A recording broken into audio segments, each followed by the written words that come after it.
Buenas tardes, bienvenidos. El cielo se ha despejado, no ha caído el diluvio universal, como parecía que caería hoy a mitad de la mañana. Y nada, estamos aquí, yo soy muy feliz de estar aquí con Patricia para hablar de Elena Garro, para presentar Memorias de España 1937, perdonad, que acaba de publicar Bamba, editorial que además está haciendo una extraordinaria labor de recuperación de Elena Garro, porque también ha publicado hace poco hace un año, Testimonios de Mariana. Y hay que tener en cuenta que Elena Garro estaba bastante desaparecida de las estanterías de nuestras librerías. De hecho, teníamos Recuerdo del Porvenir y poco más, que solamente es el libro que más se conoce y que más se ha leído, pero bueno, faltaba mucho que hacer y todavía falta mucho. Hay mucho camino por recorrer, faltan relatos, bueno, otras novelas, muchos textos todavía por publicar, pero vamos, editoriales como Bamba están apostando por la recuperación de una figura que desgraciadamente, y ahora lo hablaremos con Patricia, que sabe mucho más que yo de Elena Garro, desgraciadamente pues ha estado muchos años a la sombra, como muchas mujeres escritoras. Tampoco es nada nuevo, pero evidentemente en el caso de Garro es particularmente, digamos, evidente este segundo plano, porque siempre está oscurecida por el nombre de Octavio Paz, ¿no? Que siempre se ha impuesto y por lo tanto, digamos, ha sido un doble oscurentamiento de su figura, ¿no? Ya no solo por el canon y por la construcción, digamos, del relato literario, que predominantemente masculino, sino también por una figura que con un enorme poder en todos los sentidos en el campo literario mexicano y también de las letras españolas, en español mejor dicho. Vamos a hablar ahora un poco de Memorias de España, de 1937, que luego no sé si siempre se ha publicado con el 1937, porque en algunas, sí, siempre, porque sí, a veces lo citan sin el poner la fecha, que es un texto que habla del viaje que realizó Elena Garro junto a Octavio Paz y junto a otros escritores, invitados por Rafael Alberti en la España de la Guerra Civil, estamos hablando de 1937, como grupo de intelectuales de apoyo a la República. Este libro, sin embargo, fue publicado muchos años después, con Elena Garro en exilio, si no me equivoco, en París, y nace también de eso, de los recuerdos. Luego veremos en Elena la memoria es muy importante. Ya dijo que tenía unas anotaciones, y que este libro sale de unas anotaciones hechas en su momento, pero nace, por ejemplo, de ese ejercicio de memoria que en toda su literatura está muy, muy presente, ¿no?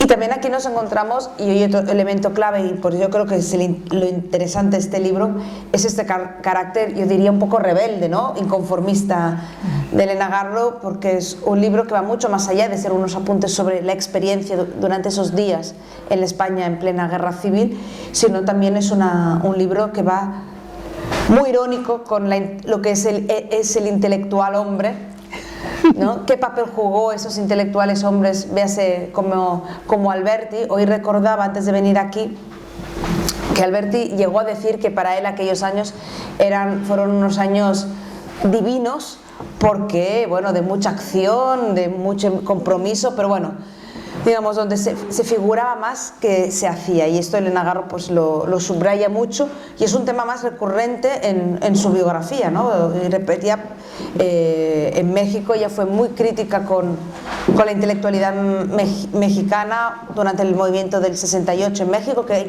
cabe recordar que el 68 en México siempre se habla de Francia, pero el 68 en México fue uno de los más violentos de todo Occidente. Sí. Pero también la matanza perdón el acento, Chateloc, no sé si lo pronuncio bien, también ahí fue muy crítica con el papel de los intelectuales. Por lo tanto, creo que este libro resume muchas de las ideas, mucho del carácter de Elena Garro. Pero me gustaría un poco eso, empezar preguntándote, vuelvo a decir, Patricia, que es la biógrafa, es la que verdaderamente sabe, y yo simplemente soy una lectora apasionada. Me gustaría un poco pero empezar que preguntando un poco la importancia de este libro, de esa recuperación, más allá de que implica la recuperación de Garro, ¿por qué ese libro es tan importante para entender y adentrarnos en la figura de Elena Garro? Sí. Bueno, pues muchísimas gracias, Ana María, muchas gracias a todas y a todos ustedes que nos acompañan esta tarde para participar en el lanzamiento editorial de esta nueva edición de las Memorias de España 1937 de Elena Garro, que, como ya dijo Ana María, acaba de publicar la editorial Bamba, una editorial de Valencia. Y efectivamente, ¿por qué este libro es muy importante dentro de la producción de Elena Garro? Bueno, por un lado, porque Elena Garro creo que es el puente perfecto entre México y España, o España-México, ya que ella fue hija de José Antonio Garro Melendreras, era una familia de Asturias, ¿no?, de Infiesto, y José Antonio Garro emigró a México en su adolescencia y allá hizo en realidad su vida, ¿no? Conoció a la madre de Elena Garro, Esperanza Navarro Benítez, quien era originaria de Chihuahua, de un estado norteño de México, pero ellos se conocieron en la Ciudad de México, porque la familia de Elena emigró a principios del siglo XX a la Ciudad de México. José Antonio Garro ya estaba viviendo en la ciudad, en la capital, y bueno, ahí se conocieron, se casaron y tuvieron esta familia, ¿no?, a la que perteneció Elena Garro.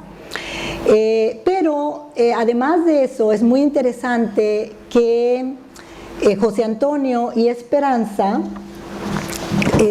durante lo que se conoce en México como la Decena Trágica, que fue un golpe de Estado que llevó a cabo Victoriano Huerta en contra del presidente electo mexicano Francisco I. Madero. En 1913 le da un golpe de Estado este general Victoriano Huerta y depone el poder democrático mexicano.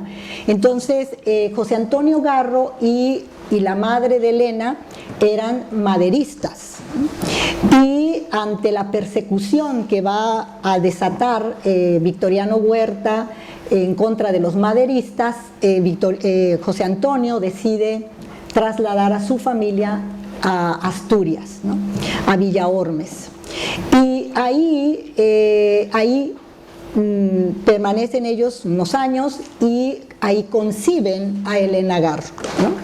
Entonces Elena Garro fue concebida en Villaormes, y cuando Esperanza tenía un embarazo ya muy avanzado de 8 meses, decide regresar a México, y ella se embarca y llega al puerto de Veracruz y va el camino hacia la Ciudad de México, y en Puebla le dan los dolores del parto y nace Elena Garro, ¿no?, en la ciudad de Puebla. Entonces, por eso esta regresión o esta anécdota para indicarles por qué tanto España como México son fundamentales en el imaginario de Elena Garro, en la obra de Elena Garro y en toda su trayectoria vital, ¿no?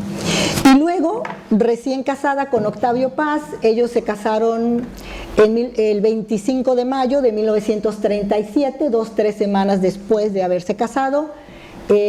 Vienen a apoyar la República, y estas son las experiencias que ella narra de esta joven de 20 años, recién casada, con el también poeta que está creando su obra, ¿no?, que es Octavio Paz. Ella, cuando llega, es un poco considerada la chica joven que poco sabe.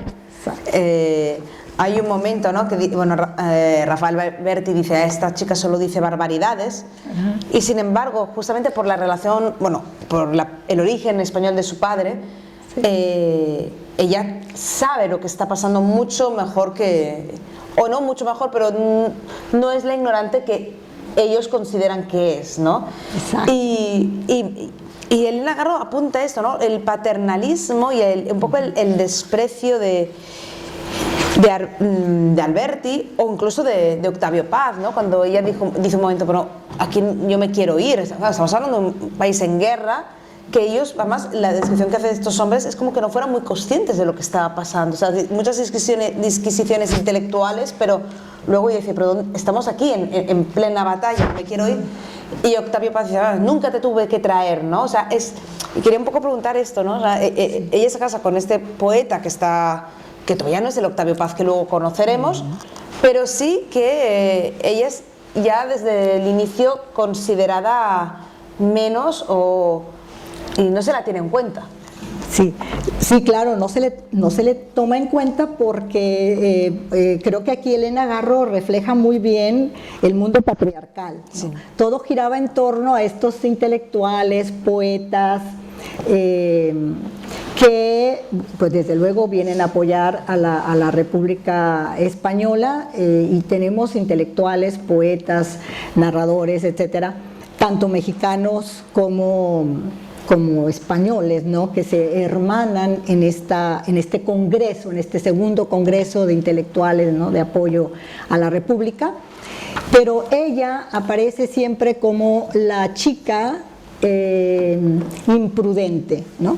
La que hace preguntas que no debería de hacer, la ven como una chica banal, una burguesa, cuando ella en realidad lo que está revelando es la hipocresía de estos intelectuales, que no están tan preocupados en sí por lo que está sucediendo, ¿no? Por la guerra, por la caída que se ve ya venir de la República, es decir, la pérdida de la guerra, ella ya la está percibiendo, ¿no? Y los intelectuales están preocupados por escribir sus poemas o por escribir una composición musical en torno a la guerra. Y obviamente vemos a unos intelectuales muy ególatras, ¿no? Muy preocupados por su obra y no en sí por lo que está sucediendo en el campo de batalla. De hecho, quizás a la figura que mejor trata de entre esos hombres, que luego seguramente es la figura menos bien tratada por la gente como Alberti, porque lo dejaron aquí morir, que es Miguel Hernández. Ah, sí. Con Miguel Hernández, en cambio, tiene una relación distinta, sí. Pero claro, quien lea la biografía luego de Miguel Hernández se da cuenta también de cómo alguien como Alberti, digamos, huyó y literalmente no es que se lo olvidó, entre muchas comillas, el concepto de olvido en España. Sí, sí, exacto. Hay varias semblanzas que realiza Elena Garro sobre estos diferentes poetas. Por ejemplo, ella contrapone a la figura de César Vallejo, ¿no? El escritor peruano, lo contrapone con Pablo Neruda, ¿no? Que a Pablo Neruda lo presenta como un poeta arrogante, envidioso, competitivo, ¿no? Que les prohíbe a los otros compañeros, colegas, hablarle a César Vallejo, ¿no? Y bueno, César Vallejo es el poeta del pueblo, ¿no? Es el poeta dolido, es el poeta que sufre por la miseria, ¿no? En la que vive Perú, los indígenas, el pueblo. Es el equivalente, digamos, de César Vallejo y Miguel Hernández, ¿no? Entonces, Elena siempre va a dirigir su mirada hacia los poetas como Miguel Hernández, como García Lorca. Ella no conoció a García Lorca, ¿no? Ya había, bueno, ya no estaba con ellos, ¿no? Ya había fallecido, ¿no? A Lorca lo asesinan lo fusilan en el 36, sí, nada más. Y ellos llegan en junio del 37, ¿no? Pero ella, hay un momento en que le pregunta a un amigo de García Lorca que cómo era Federico, ¿no? Ella le pregunta, ¿quién es Federico? ¿Cómo era? Y el amigo un poco molesto, ¿no? Bueno, chica, ¿qué te puedo decir, no? Federico era Federico, ¿no? Sí, porque molestaba, bueno, a Alberti le molestaba muchísimo, ¿no? Hablar Sí. de Lorca, había como un sentimiento, no sé si de culpa o de responsabilidad, pero era como miremos a otro lado, ¿no? Así es, así es. Y también hace una bellísima semblanza muy conmovedora de Antonio Machado. Antonio Machado, ellos van a visitar a Antonio Machado, a su madre, y tal vez más adelante podríamos leer ese segmento porque es muy simbólico, ¿no? Ella dice que la familia de Antonio Machado y su madre encapsulan muy bien lo que está sufriendo España, ¿no? Son la personificación de España en esos momentos en que ya se percibe, ya se ve venir la derrota, ¿no? Pero ahí luego te viene un momento muy bonito que es de un miliciano. Ella está durmiendo bajo un árbol de noche y viene un joven miliciano y ella piensa, me van a matar, y en cambio el miliciano se acerca y le pone su chaqueta, ¿no? para que no pase frío. Y hay una cosa maravillosa, este libro, es esta capacidad de momentos como este de captar esa humanidad justamente en figuras que aparentemente están alejadas de la intelectualidad, o sea, la humanidad en un miliciano, en la madre de Machado, también en Machado, pero en la madre, es decir, en figuras que no tienen que ver con el ámbito intelectual. Exacto, exactamente. Y bueno, y también ella cuando le dan una ración de leche, ya llega al principio cuando llega la comitiva mexicana a Valencia, ¿no? Y se van desplazando por las diferentes ciudades, Valencia, Barcelona, Madrid.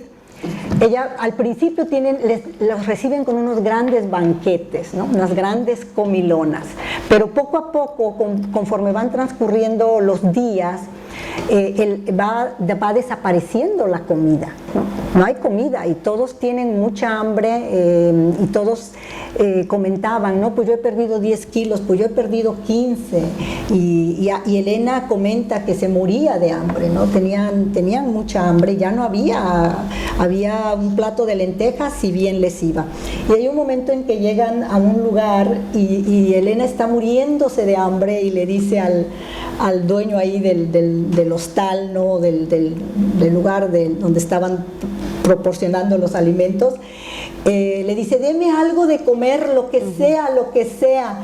Y el hombre le dice, no hay nada, ni siquiera te puedo dar algo de perros. Y le dice, ¿por qué? Porque ya me los comí todos yo, ¿no? Ya se habían comido hasta los perros. Entonces va describiendo cómo se va convirtiendo esa España llena de energía, de entusiasmo, de comida, de festejo, ¿no?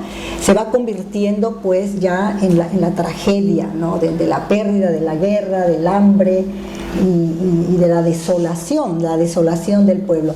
Y esa anécdota que tú comentas, efectivamente, vemos el humanismo de los milicianos, pues sí, que la ven a ella totalmente desprotegida, ¿no? Mientras los intelectuales están siempre muy preocupados por la siguiente actividad, ¿no? ¿Qué van a hacer? Que si un recital poético, si una exposición, que si un concierto, ¿no?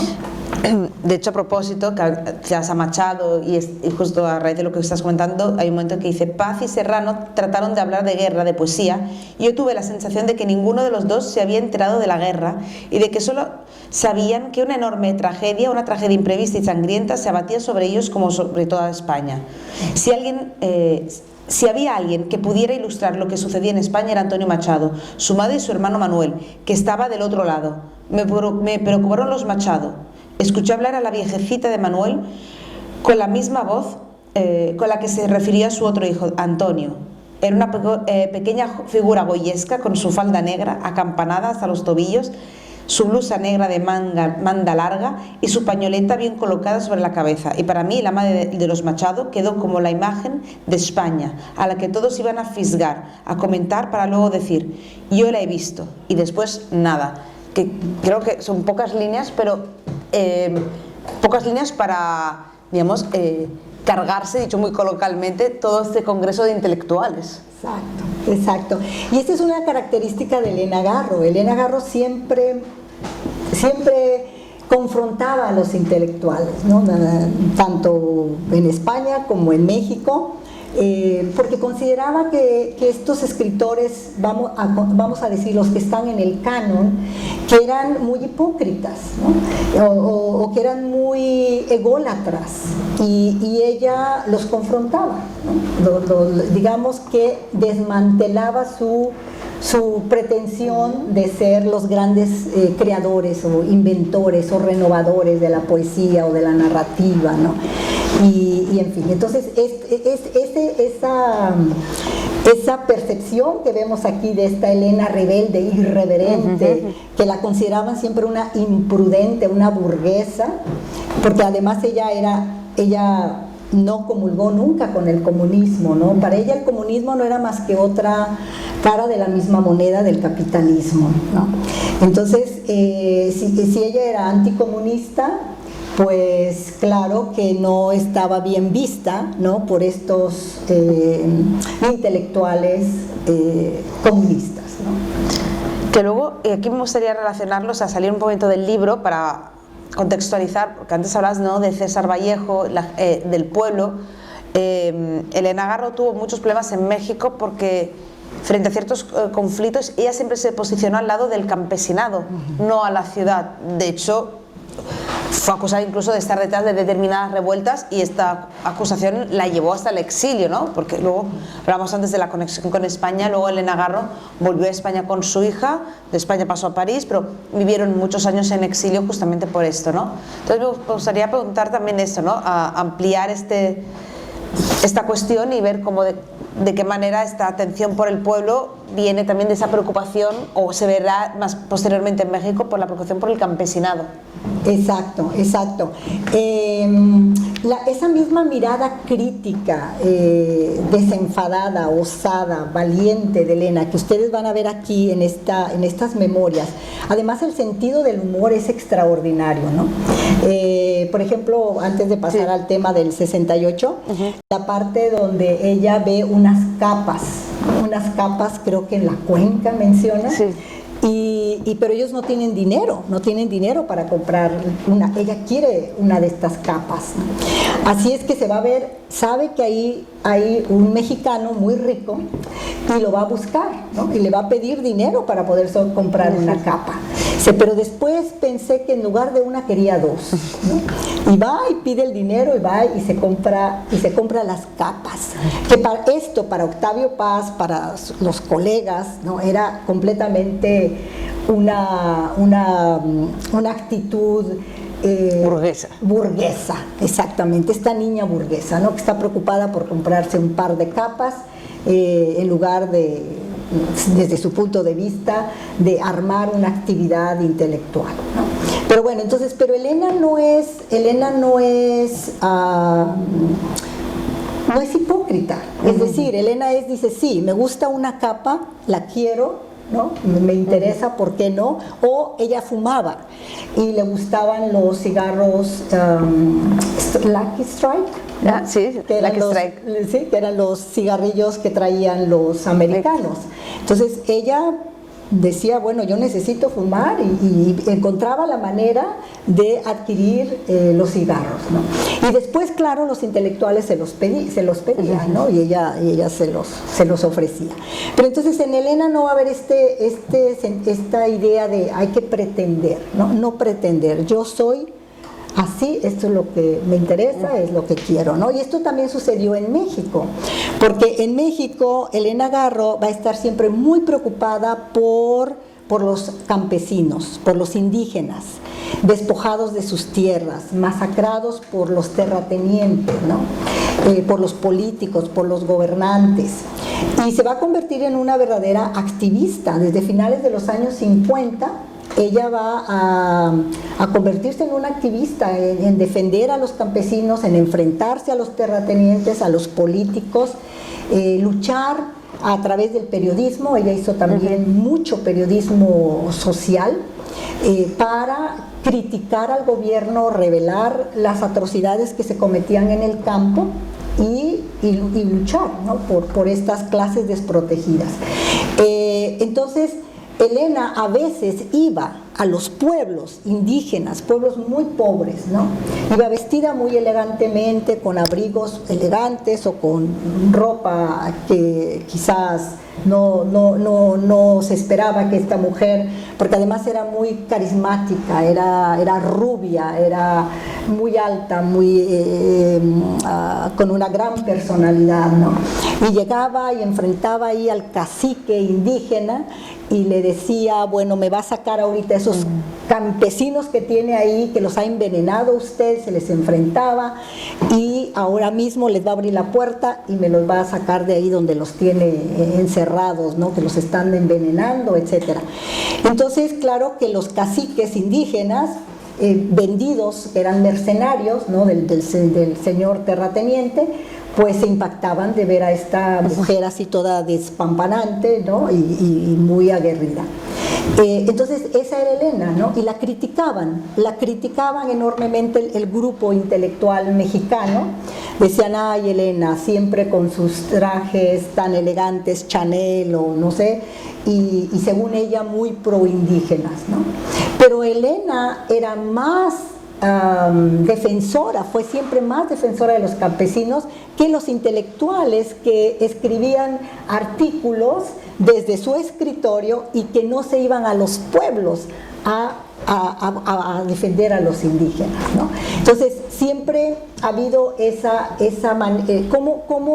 ¿cómo desacreditar a Elena Garro? ¿Cómo desacreditar a una mujer que confrontó el poder en una época en México en que no había libertad de expresión? Es decir, en México durante todo el priismo, bajo la dictadura del Partido Revolucionario Institucional del PRI, que nació en 1929, con la traición a la Revolución Mexicana, vivimos bajo una época franquista, es decir, no había libertad de expresión. Toda la prensa escrita, televisión, radio, estaba totalmente controlada por el Estado. Entonces Elena Garro era una figura que molestaba al poder, molestaba enormemente, porque no era solamente una escritora que se dedicaba a escribir sus cuentos, sus novelas, ¿no?, sino que escribía artículos, reportajes periodísticos en donde desmantelaba la corrupción en México, en una época en que no había esa libertad de expresión. Y algunos de estos artículos los publicó en algunas revistas de circulación nacional y otros en periódicos de las ciudades en donde, claro, ahí no circulaban en la Ciudad de México, ¿no? Luego, parte también del descrédito fue fomentado una vez que se separó de Octavio Paz por el propio, o sea, por cuestiones, llamémoslas, personales. Sí. Si uno lee la correspondencia entre ellos dos, pero también la correspondencia de los amigos de Octavio Paz con Octavio Paz, se da cuenta primero que los amigos no se atreven, no saben cómo tratar a Elena, entonces siguen un poco lo que dice Octavio Paz, y luego de qué manera a Elena Garro la sombra de la locura es extraña.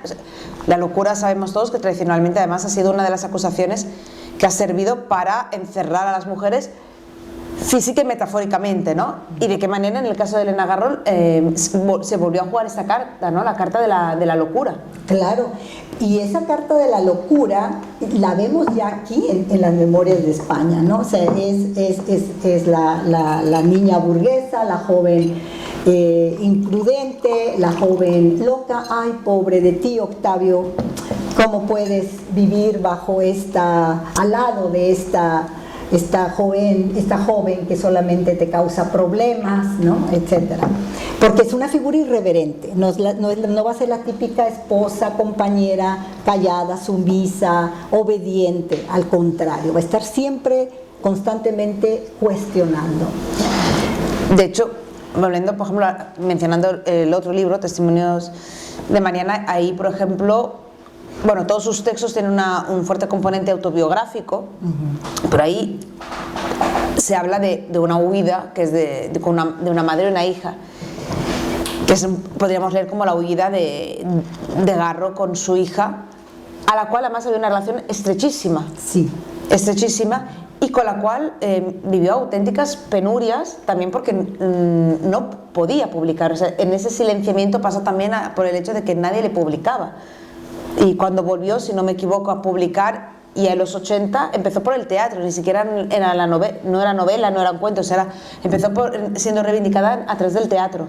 Sí, eso es muy interesante que menciones esto del exilio, de cuando ella vuelve a España.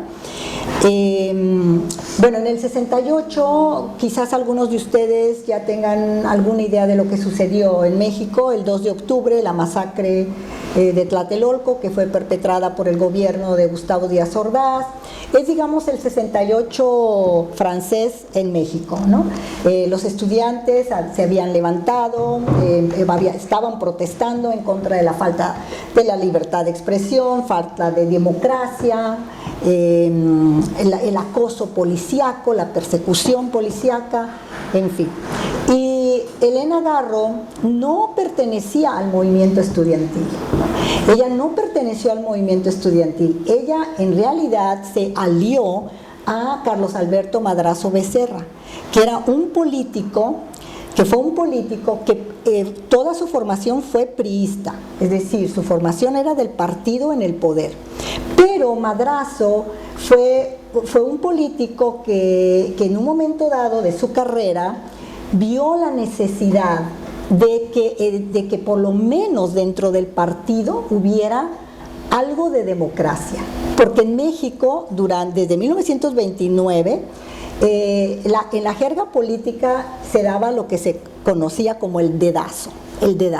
Es decir, el presidente saliente elegía quién iba a ser su sucesor, ¿no?, dentro del partido. Y Madrazo cuando llega al poder Gustavo Díaz Ordaz en 1964, el presidente nombraba su gabinete como un rey, ¿verdad?, como un dictador que era. Y entonces él nombró a Carlos Alberto Madrazo director del partido, director del PRI. Y Carlos Alberto Madrazo vio la oportunidad como director del partido en el poder, de reestructurarlo, de eliminar el dedazo, ¿no? Entonces ya se imaginarán lo que eso significó o significaba para el sistema posrevolucionario mexicano. Venía a desestabilizar el sistema, ¿no? Entonces Madrazo solamente estuvo en el poder como director del PRI 9 meses e inmediatamente lo destituyeron. Pero Madrazo entonces se dedicó a formar otro movimiento, ¿no?, el movimiento madracista, que se va a desligar del PRI y va a iniciar un movimiento independiente que va a confrontar el poder del PRI. Elena Garro se alía a Carlos Alberto Madrazo, ¿no? Ella se convierte en una madracista porque para ella esa era la opción viable en México en ese momento para llegar a un modelo más democrático y menos autocrático, ¿no? Y Madrazo obviamente en su campaña prometía mejores condiciones para el campo, devolución de tierras a los campesinos, etc. Y claro, tanto Madrazo como Elena Garro van a ser figuras muy molestas para el sistema. Eran dos figuras a las que había que eliminar de la arena política y, en el caso de Elena, social y cultural también. Entonces, cuando hay esa gran manifestación estudiantil el 2 de octubre en la plaza de Tlatelolco, está perfectamente, digamos que se planea desde la Secretaría de Gobernación del gobierno, se planea la masacre, ¿no?, para digamos, descabezar el movimiento estudiantil. Entonces, en México había dos movimientos que estaban paralelamente desestabilizando el sistema político mexicano. El problema, si no me equivoco, es que luego ya en el exilio parte de la izquierda no le perdonó esa confrontación a Garro, ¿no? Esa crítica al 68. Exacto. Y eso pesó también en esos ambientes intelectuales de aquellos que en su momento se habían definido como comunistas, no vieron como una tradicional izquierda, ¿no? Sí, claro, porque eso es parte de la leyenda negra. Es que el gobierno va a crear una leyenda negra para eliminar a Elena Garro, porque a Madrazo lo eliminaron con un crimen de Estado, ¿no? Entonces, ¿qué sucede? Se da la masacre, obviamente esto va a crear un problema inmenso y el gobierno lo que hizo fue construir la leyenda negra, ¿no? Es decir, que Elena Garro y Madrazo eran las cabezas de un complot comunista para darle un golpe de Estado al gobierno mexicano e instaurar un gobierno comunista, lo cual era absurdo, ¿no? Porque además Elena Garro desde siempre fue clarísima que ella no comulgaba con el comunismo, ¿no? Lo veía como una hipocresía, ¿no? Que era igual de autocrático, que era igual de corrupto, que era igual de antidemocrático, etc. Entonces comienza la leyenda negra, ¿no? Elena Garro y Madrazo son los enemigos del gobierno. Y a Madrazo, 9 meses después de la masacre, él iba a viajar estaba en un avión de la Ciudad de México a Monterrey, pusieron una bomba y el avión explotó. Un avión comercial, además, un vuelo comercial en donde murieron más de 70 personas, ¿no? Inocentes. Bueno, todos, eran inocentes, ¿no? Nada más que desde el punto de vista del gobierno, los insurgentes. Y muere Madrazo, junto con su esposa. Además, iban a un evento familiar. Y Elena Garro no la asesinaron de esta manera, pero la asesinaron con el descrédito, ¿no? Porque Elena Garro, después de la masacre, ella llamó a la prensa para hacer declaraciones, que ella no formaba parte del movimiento estudiantil, que ella no había formado parte de este complot comunista, ni mucho menos. Y entonces la prensa manipuló las respuestas de Elena, porque los periodistas le preguntaban ¿y quiénes eran los intelectuales involucrados en el movimiento? Porque había intelectuales involucrados en el movimiento estudiantil, pero además el movimiento estudiantil no era un movimiento clandestino, era un movimiento abierto a la opinión pública. Hacían mítines, tenían manifiestos en donde firmaban. Y Elena nunca firmó porque ella no creía en el movimiento estudiantil. Ella creía que el movimiento de Madrazo era el que iba a reconstruir o a devolver la democracia a México.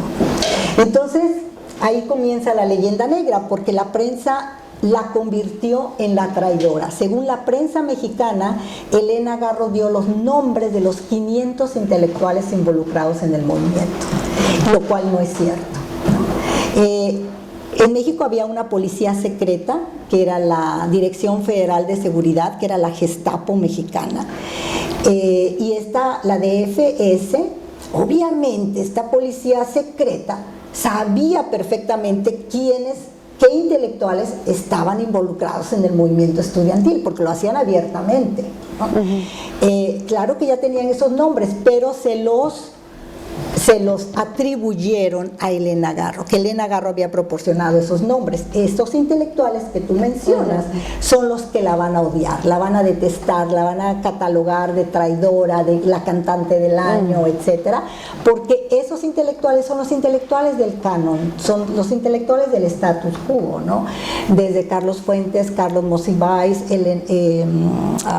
Octavio Paz, por supuesto, y otras escritoras también, ¿no? Es decir, todo el mundo se asustó, se aterrorizó, porque la persecución policíaca en México era brutal.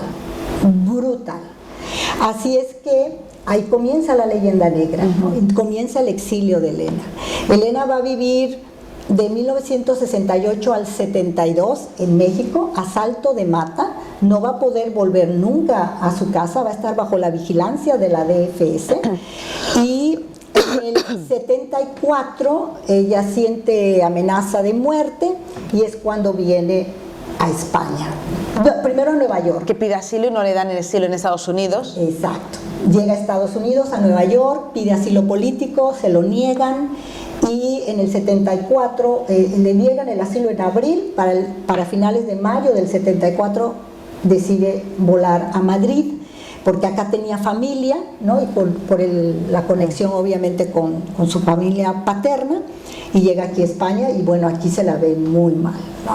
Aquí sufre mucho, hambre, descrédito, soledad, miseria absoluta, pero aquí es donde nacen las Memorias de España 1937, porque como no podía publicar nada sobre México, gracias a Enrique Tierno Galván, es que ella comienza a publicar y dice, bueno, como no puedo publicar nada de México, pues mis Memorias de España, ¿no? De cuando estuvo acá. Que además este libro le permitió, digamos, salir adelante con ciertas deudas. O sea, sí. La propuesta de Tierno Galván, sí, el famoso alcalde de Madrid, que luego salió, de ayudarla a publicar este libro, para ella no solo era importante a nivel literario, sino que era importante por el parlé, hablando claramente, que decir, el libro fue sobre todo importante porque necesitaba dinero. Sí. Por eso antes también hablaba del teatro, ¿no? Cuando empezaron a recuperarla por el teatro, para ella, más allá que veía que empezaban a reconocerle su trabajo, era esencial porque necesitaba dinero. Sí, ella de hecho siempre decía en sus diarios y en sus correspondencias, en sus cartas, que ella escribía por dinero, ¿no? Que ella necesitaba siempre escribir para ganar dinero. Bueno, no es cierto, no era una escritora nata, ¿no? Con una gran creatividad y un gran talento, por supuesto, pero sí es cierto que, ¿por qué? ¿Por qué necesitaba dinero? Creo que eso es muy importante, Ana María, y qué bueno que lo mencionas. ¿Por qué necesitaba dinero? Fíjate que esto nunca lo he conectado hasta ahorita contigo. La pensión de Octavio Paz le pasó una pequeña pensión porque además la hija estaba enferma, pero era una pensión mínima por lo que yo sé. Sí, claro. Pero antes de esto, ¿no? Antes del 68 y antes de la miseria y del exilio. ¿Por qué Elena Garro empieza a publicar? Ella comienza en realidad a darse a conocer como autora a través del teatro, a través de la dramaturgia, en la segunda mitad de los años 50, porque Los recuerdos del porvenir, aunque ya la había escrito desde 1951 entre París y Berna, en Suiza, esa novela no se publica hasta el 63, ¿no? Pero en ese interín, segunda mitad de los 50, es cuando ella se da a conocer primero como dramaturga, que también es un teatro excelente, ¿no? Pero, ¿por qué Elena, durante los 20 años que está casada con Paz, Elena depende de Paz, ¿no? Porque ella no puede trabajar, ella no puede desarrollar sus proyectos artísticos intelectuales bajo la férula de Paz, ¿no? Pero ya después ellos se separan. Para finales de los años 50, ya Elena está independiente de Octavio Paz. Octavio Paz no les da ninguna mesada, nada, porque ya están separados, la hija ya es adulta, etc. Pero ¿qué sucede ahí? ¿Por qué Elena siempre tiene que, dice ella, ¿no?, escribir para tener dinero, tanto a través de su obra creativa como a través de su periodismo, porque también hizo periodismo cultural? Pero es porque Elena no pactaba con el poder.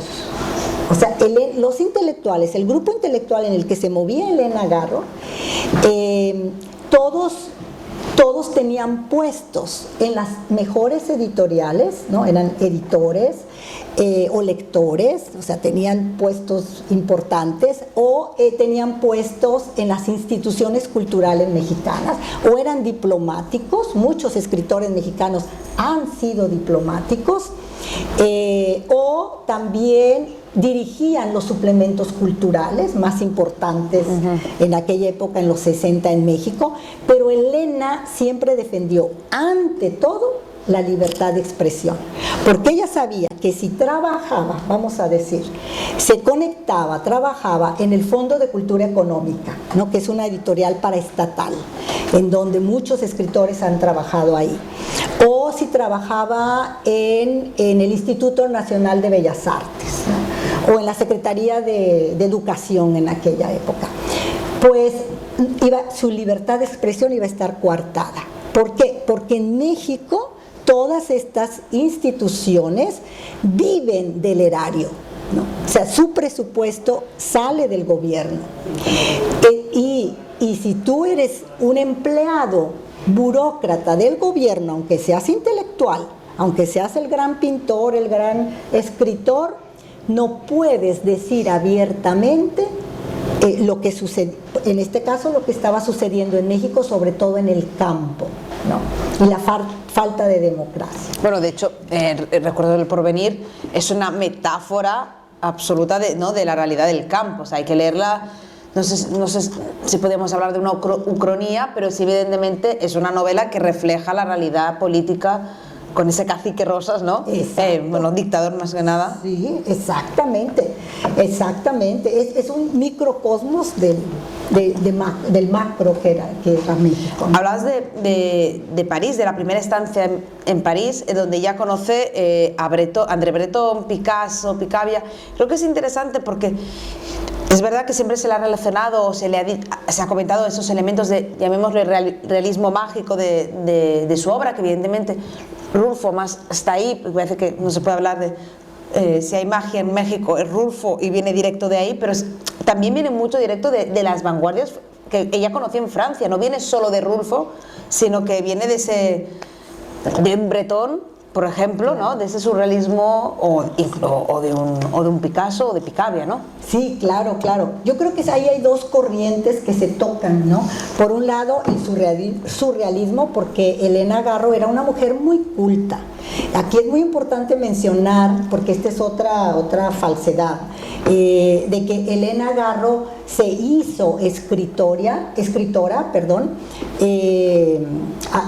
gracias a Octavio Paz, ¿no? Que Octavio Paz la ayudó, etcétera, ¿no? Y no es cierto. Elena Garro, su padre era un hombre muy culto, que tenía una amplísima biblioteca, y Elena empezó a leer desde muy pequeñita, desde muy temprana edad. Ella leyó a los clásicos griegos, latinos, españoles, alemanes, ingleses.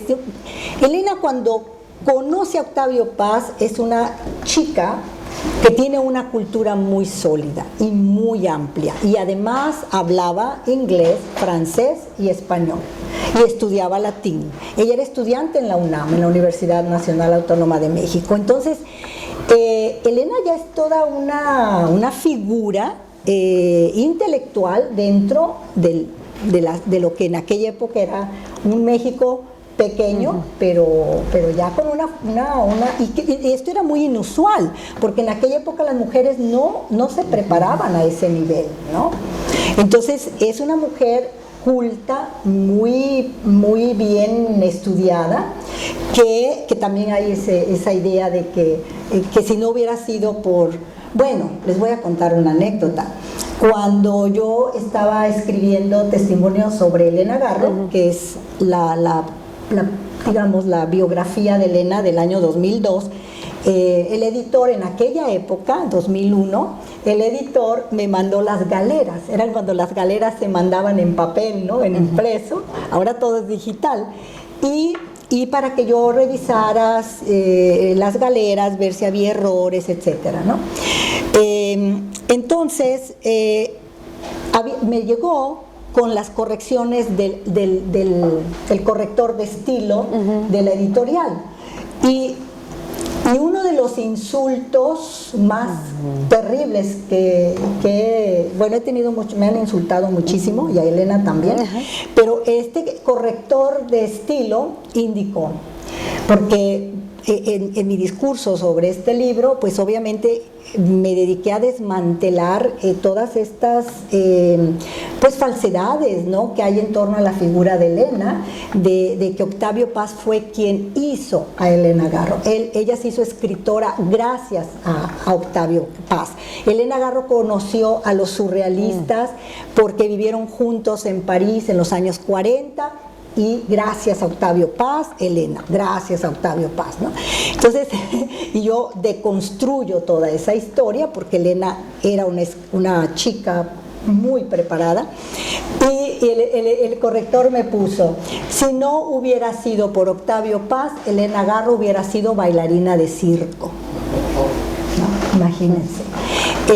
Esto me indicó ahí porque estaba sumamente furioso con la deconstrucción que yo estaba haciendo en torno a la figura de Octavio Paz, ¿no?, en relación a Elena Garro. Que de todas maneras, si uno lee, yo no la he leído toda, pero he leído algunas cartas que se intercambiaron Paz y Garro, se percibe muchas veces que Paz le manda algún elogio, o sea, hay elogios a su obra, pero también se percibe una cierta rabia, es decir, Paz, y eso, bueno, por eso, claro, ahí entro en el terreno de lo psicoanalítico, lo reconozco, pero da la impresión como lectora que a Paz le daba miedo Garro, el talento de Garro, o como mínimo que le daba rabia, porque tenía que brillar él, es decir, era muy consciente de quién tenía al lado.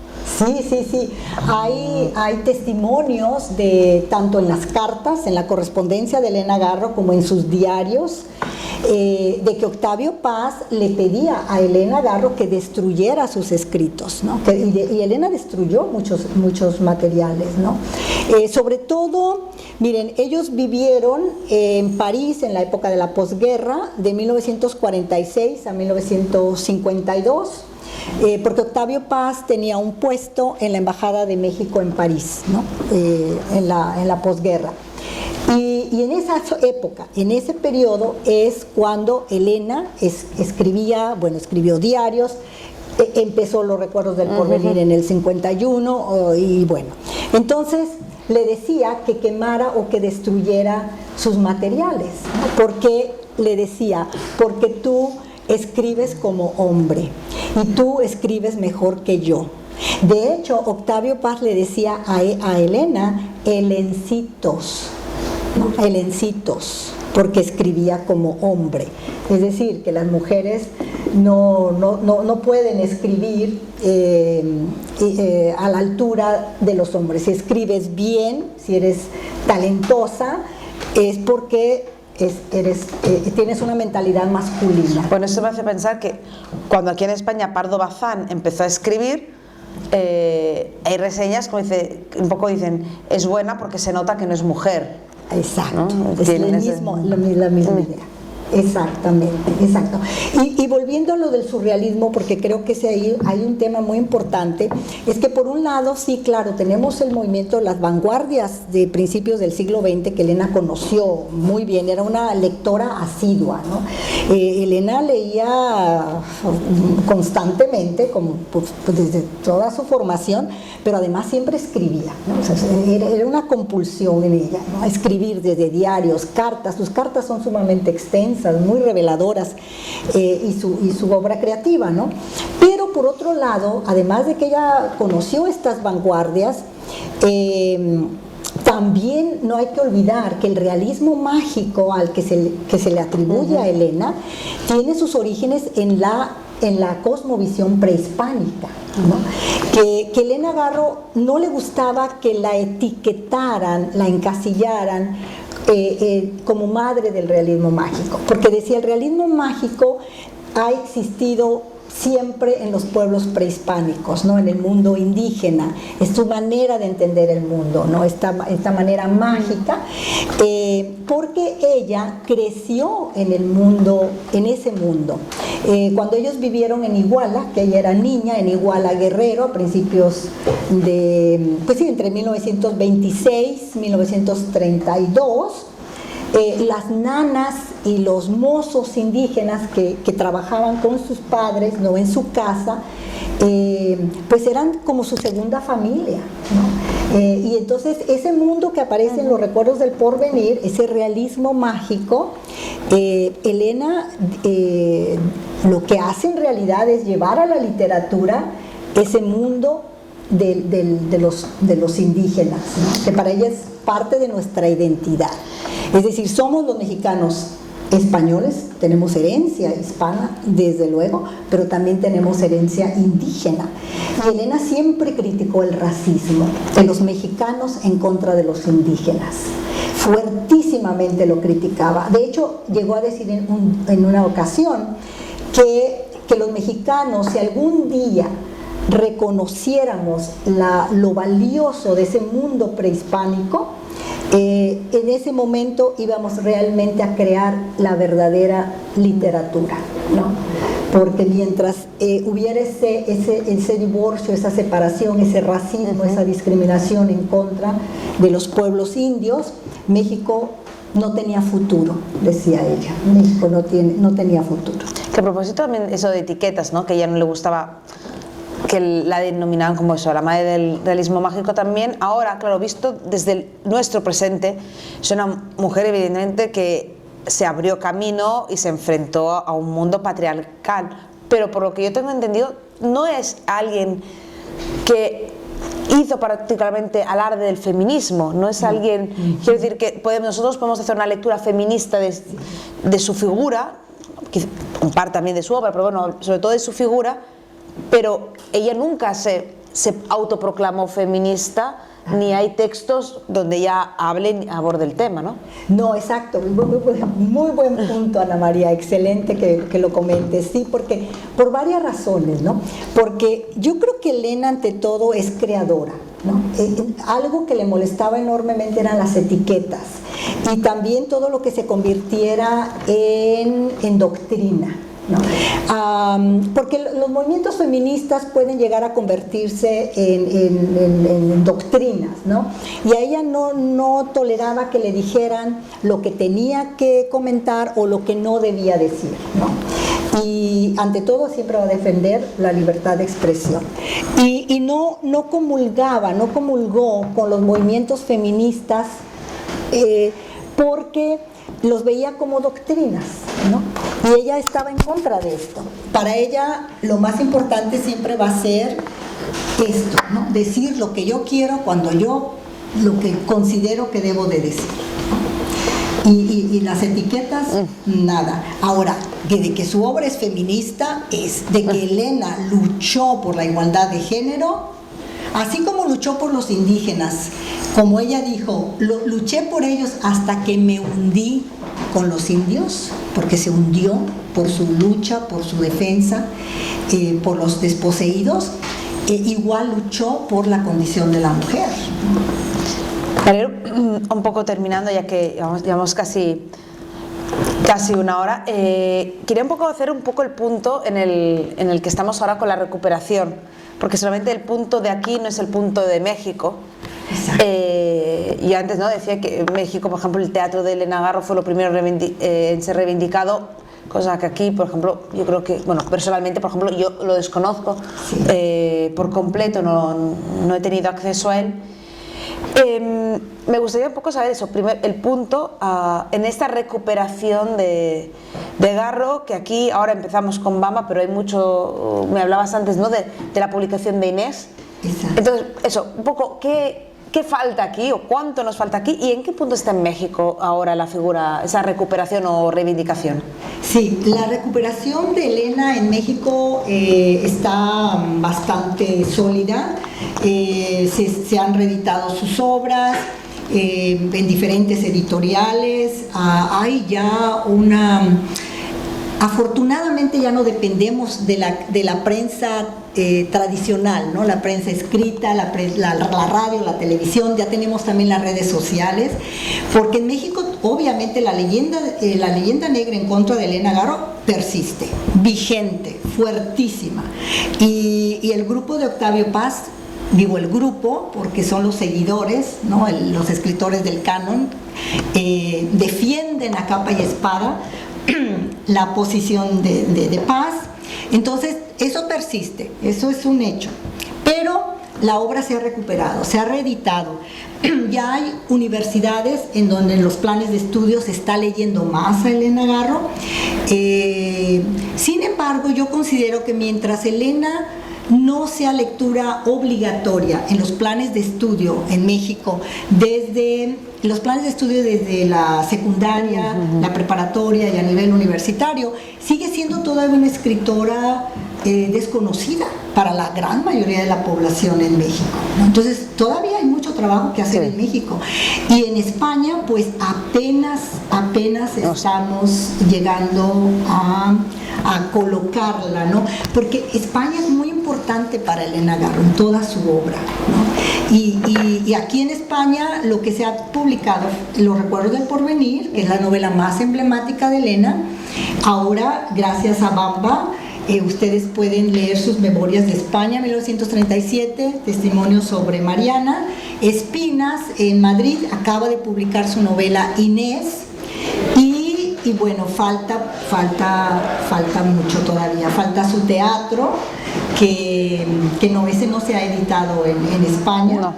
Y tiene aproximadamente, bueno, más de 16 piezas de teatro. ¿Y se representa en México? ¿Es representada? Sí, Elena Garro es representada, pero en las universidades. Es decir, Elena todavía no es la escritora, digamos, en cuanto al nivel de difusión que tiene Juan Rulfo o Carlos Fuentes, ¿no? O no sé, en el lado de las escritoras, ¿no? Elena Poniatowska, Ángeles Mastretta incluso, ¿no? Que son las escritoras más vendidas quizás, ¿no? Pero Elena no está difundida a ese nivel, y Elena es superior a todos ellos juntos, desde mi punto de vista.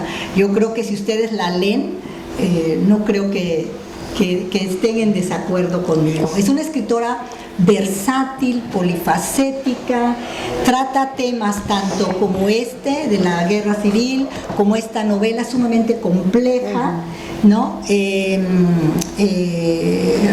una novela política que es Y Matarazzo no llamó. Su teatro, en el teatro tenemos desde farsas en un acto, que Elena Garro decía que su influencia en el teatro, en las farsas, era Cervantes, ¿no?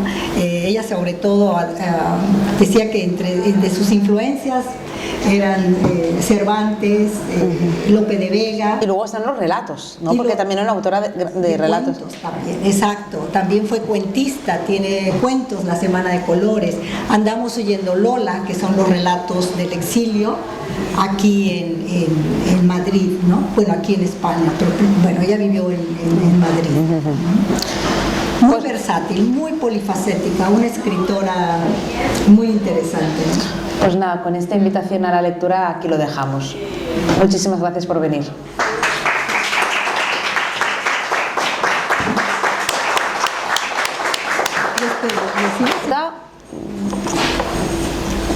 Si no, lo dejamos aquí. Más que preguntas, sugerencias tengo. Sí. Lo primero, muchas gracias. Yo soy antropóloga, soy catalana, pero estudié en México, estudié antropología allá, viví allá 15 años seguidos y luego he regresado. Y para mí Elena Garro, en mis clases de antropología leemos Recuerdos del porvenir, hace ya muchos años. Y yo siempre he dicho que Elena Garro para mí es la escritora mexicana más brillante, me ha gustado mucho. Hay otras escritoras que me parecen muy interesantes, pero me ha llamado la atención que es verdad que mucha gente no la conoce o no la lee, y esto siempre me da mucha rabia. Y hay otra escritora que escribió Minotauromaquia, que es otra, y que me parece también muy interesante, pero me ha gustado muchísimo la perspectiva, o sea, las distintas miradas que habéis incluido, porque realmente creo que es la primera vez que escucho aquí, al menos esa es mi experiencia, una descripción y un análisis tan completo dentro del poco tiempo que hemos tenido sobre esto. O sea que nada, muchas gracias, era nada más agradecer. Muchas gracias. Creo que había un comentario. Sí. Muchos de los intelectuales que conoció en el 37 se exiliaron durante la guerra en México. Sí. ¿Qué relaciones tuvieron con la vida? Sí, sí, muy íntima, muy cercana. Cuando termina la guerra y se exilian, gracias, muy buena pregunta. Cuando Elena Garro publicó por primera vez las Memorias de España, no fue en el formato de libro. Aquí lo explico en la introducción. Ella, la primera vez que publicó las memorias fue en el formato periodístico. Gracias, mencionábamos a Enrique Tierno Galván. Publicó en un periódico de Madrid que se llamaba Informaciones, publicó la primera entrega y después ese mismo fragmento se publicó en la revista Litoral a la semana, ¿no?, de haberse publicado la primera vez. La segunda entrega la publicó en Nueva Estafeta, que era una revista. Bueno, en Litoral es muy interesante porque en Litoral en noviembre del 78 era un número dedicado a Luis Cernuda. Entonces es interesante, ¿no?, porque Litoral publica un poema de Octavio Paz titulado Luis Cernuda, y en ese mismo número al final, yo creo que al final dijeron, pues aquí están las memorias de Elena, ¿no?, donde habla de Luis Cernuda, y las colocan al final de ese número de Litoral.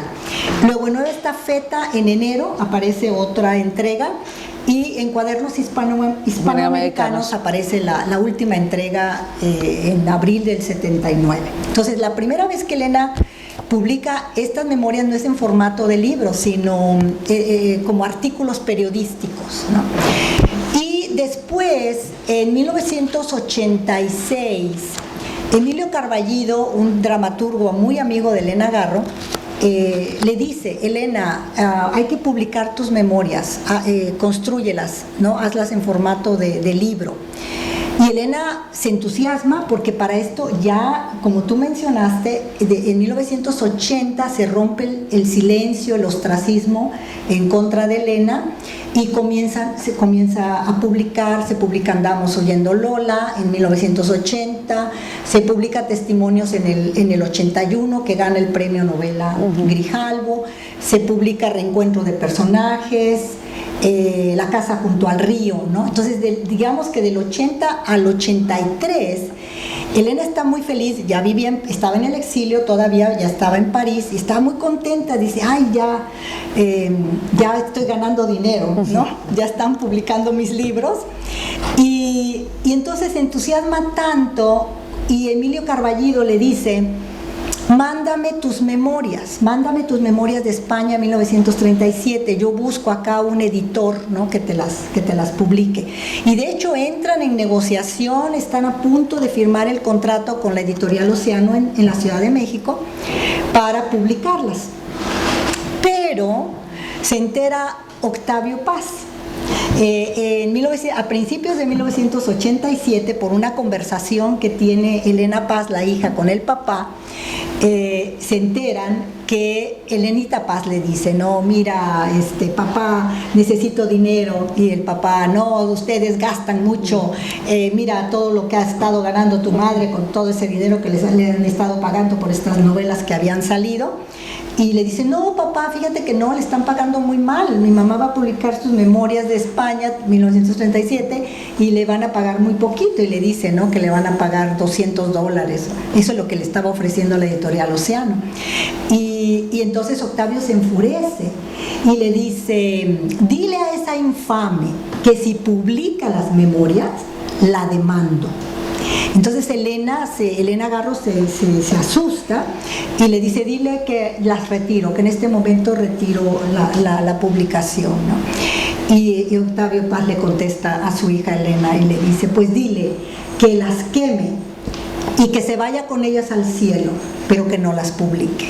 Entonces las amenazas de Octavio Paz eran brutales, ¿no? Entonces Elena retira las memorias, no se publican en ese momento, y Emilio Carballido sigue insistiendo, ¿no? Para 1990 vuelve a insistir, mándame tus memorias, mira, Octavio no va a hacer nada, no te preocupes, a él no le conviene, va a quedar muy mal, no te va a demandar, pero Elena le tenía pánico a Octavio Paz, ¿no?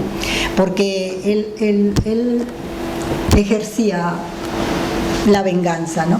Bueno, entonces las memorias se quedaron por ahí traspapeladas hasta 1992, que es cuando finalmente se publican en el formato de libro, en siglo XXI en México, y que es un libro además que no causó mayor revuelo, no hubo prácticamente crítica, nada, ¿no? Y se quedó por ahí muy traspapelado, lamentablemente. Ahora me da muchísimo gusto que esta es la segunda edición de las memorias acá en España, porque la primera la hizo Salto de Página en Madrid en 2011, que me dio muchísimo gusto. Y bueno, y no sé, creo que ya me fui por las ramas y ya no contesté su pregunta. Preguntaba por los exiliados. Los exiliados, claro. Entonces, cuando ellos regresan a México a finales del 37 y van llegando, ¿no? Ya después de que termina la guerra, van llegando todos estos escritores que ellos habían conocido acá, mantuvieron una profunda y larga amistad. Entre ellos Luis Cernuda, porque Luis Cernuda llegó a México, si mal no recuerdo, a principios de los años 50. Llegó muy tarde en relación a otros refugiados españoles, y Elena, en esa entrega de Nueva Estafeta, ella hace una semblanza bellísima sobre Luis Cernuda, de una anécdota que tuvo lugar en la Ciudad de México y que lamentablemente no se recuperó aquí, ¿no? Pero que está en Nueva Estafeta. Entonces sí estuvieron siempre muy cercanos de todos ellos, sí. Otro gran amigo de Elena fue Pepe Bergamín. Siempre hablaba de él, siempre lo mencionaba. De hecho, cuando estuvo aquí en el exilio, Elena, hay una fotografía en donde está Elena en un restaurante, Elena Garro con su hija Elena Paz y con Pepe Bergamín, finales de los 70. Sí, siempre estuvieron muy amigos, fueron muy amigos, sí. Y hay otra anécdota que no sé si quieren que se las cuente, pero volviendo un poco a este comentario, es que cuando ellos en abril del 39 están en un restaurante en la Ciudad de México, está Elena Garro, Octavio Paz, su hermana Debaki, con su esposo, el pintor Jesús Guerrero Galván, otra hermana de Elena, están departiendo, comiendo, ¿no? En un restaurante en el centro de la Ciudad de México. Y de pronto, pues es que México estaba muy dividido también en esa época, era casi, pues no sé si como estar casi en España, ¿no? Era una España pequeña ya, porque había los dos bandos, había franquistas y había republicanos, ¿no? Y estaba muy a flor de piel todo esto, ¿no? Entonces estaban en ese restaurante y de pronto alguien grita, ¡viva Franco!, ¿no? Y entonces el grupo donde estaba Elena Garro, Octavio Paz y todos los republicanos se levantan y empiezan a confrontar al grupo franquista y se agarran a trancazos, a moquetazos, se hace un revuelo y bueno, todos salieron golpeados, ¿no? Octavio Paz, todos mal. Rompieron sillas, etcétera. Todo esto lo sé porque salió en la prensa. Hubo una nota en la prensa porque se los llevaron a la cárcel. Porque Elena Garro, Octavio Paz y su grupo parece ser que eran los instigadores, ¿no? de confrontar violentamente a los franquistas. Se los llevan a la comisaría. Y hay unas fotografías que salen en la prensa en donde está Elena Garro y su hermana Deba y atrás se ven las barras. Y bueno, así de aguerridos eran, ¿no? Pues nada, nos dicen que hay que ir cerrando, así que nada, muchas gracias otra vez. Muchas gracias, muchas gracias.